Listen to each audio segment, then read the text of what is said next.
Hello friends, welcome back to my channel. இன்னைக்கு mutton டேஸ்ட்ல சேனக்கிழங்கு கிரேவி எப்படி செய்யறதுதான் பார்க்க போறோம். அதுக்கு முன்னாடி இன்னும் வரைக்கும் நம்ம சேனலை சப்ஸ்கிரைப் பண்ணாதவங்க சப்ஸ்கிரைப் பண்ணிக்கோங்க and கூடவே இருக்கிற பெல் ஐகானை மறக்காம கிளிக் பண்ணிக்கோங்க. அப்பதான் நம்ம சேனல்ல போடுற ஒவ்வொரு வீடியோஸோட நோட்டிஃபிகேஷன் உங்களுக்கு உடனுக்குடன் வந்து சேரும். இப்போ வாங்க இந்த ரெசிபி எப்படி செய்யறதுன்னு பார்த்துடலாம். இந்த கிரேவி இப்போ நான் குக்கர்ல தான் செய்ய போறேன். 3 ஸ்பூன் தேங்காய் எண்ணெய் சேர்த்துக்கலாம். அப்புறமா சின்ன துண்டு பட்டை, 2 கிராம்பு, 2 ஏலக்காய், ஒரு நட்சத்திர சோம்பு சேர்த்துட்டு இது லைட்டாக பொரிஞ்சதும் 1 டீஸ்பூன் சோம்பு சேர்த்துக்கலாம். இப்போ இதில் ஒரு வெங்காயம், 2 பச்சை மிளகாவே சேர்த்து நல்லா பொன்னிறமாகும் வரைக்கும் வதக்கிக்கலாம்.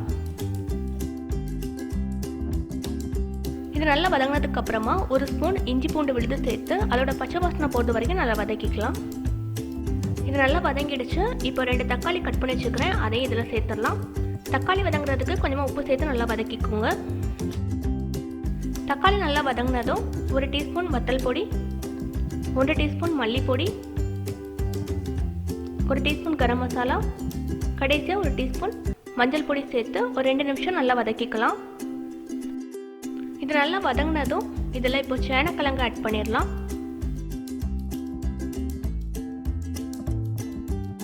இது நல்லா மிக்ஸ் பண்ணி விட்டுருங்க.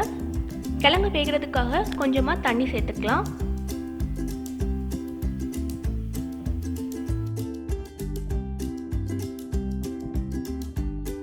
இப்போ இதில் தேவையான அளவு உப்பு சேர்த்துக்கலாம்.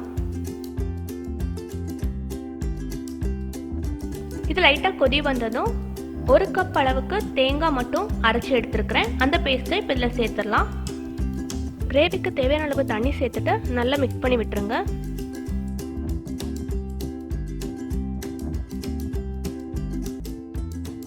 இது லைட்டாக கொதி வந்ததும் கொத்தமல்லி எல்லாம் ஆட் பண்ணிடலாம்.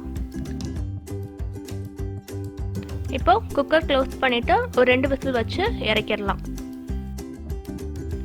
இப்போ ஓப்பன் பண்ணி பார்த்துடலாம். நல்லா வெந்துடுச்சு. சப்போஸ் இப்போ உங்களுக்கு 2 விசில் வச்சு வேகலை அப்படின்னா கூட ஒரு விசில் கூட நீங்கள் வச்சு எடுத்துக்கோங்க. ரொம்பவே டேஸ்டியான சேனக்கிழங்கு கிரேவி ரெடி ஆயிடுச்சு.